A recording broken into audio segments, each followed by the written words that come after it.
To keep the lights on, we have to move electricity across millions of miles of rugged terrain. Pushing raw power from where it is generated to where it is consumed is the foundational engineering challenge of the grid. But power does not travel for free. As electricity flows through these transmission lines, it encounters a physical resistance known as impedance. The natural inductance of the wires pushes back against the current, bleeding off energy and limiting how far that power can travel. For decades, engineers solved this distance penalty by installing massive banks of static series capacitors into the substations. These passive ceramic components sit on the grid and artificially cancel out that natural inductance, forcing the power to travel further. Lowering that impedance works for long-distance transmission, but doing so alters the underlying electrical resonance of the entire grid, tuning it to a new frequency. To understand why that new frequency is dangerous, we have to trace the current back to its source, the physical, mechanical reality of the power plant. Electricity is generated by massive steel turbines spinning at high speeds. Because of their sheer size and weight, these rotors possess their own natural mechanical vibrations, what engineers call fixed torsional frequencies. This chart shows exactly where the danger lies. The straight horizontal line represents the fixed mechanical vibration of the turbine. The wave represents the electrical grid's frequency. When those static capacitors are added to the transmission lines, the electrical frequency drops down, sliding directly into the same range as the turbine's mechanical vibration. By trying to force electricity to travel farther across the country, engineers accidentally put the invisible electrical network on a direct collision course with the heavy, stale machinery generating the power. The breaking point arrives the moment that invisible, artificially lowered electrical frequency aligns with the fixed physical vibration of the steam turbine. Engineers call this exact alignment Subsynchronous Resonance, or SSR.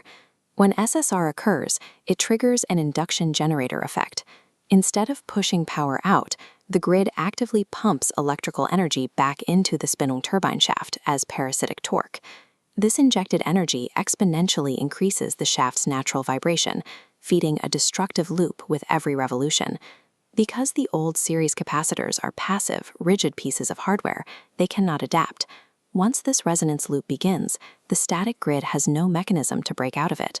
Left unchecked, that compounding torsional pressure physically twists the massive steel cylinder until the metal fatigues, fractures, and shatters. The very hardware installed to keep the transmission network alive ends up tearing apart the physical machines providing the power.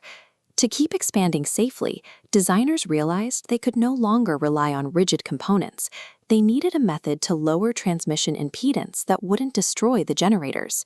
The solution came by replacing static capacitors with modern high-voltage direct current, or HVDC, links. Unlike passive hardware, HVDC links are active controllers.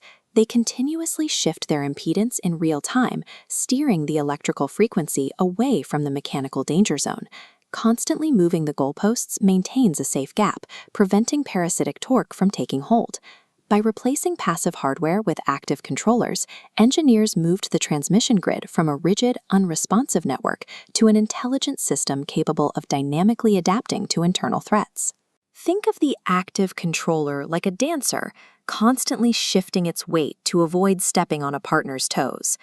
That continuous, real-time adjustment guarantees the electrical resonance of the transmission lines will never align with the physical vibration of the machinery. This achieves what power engineers call decoupling.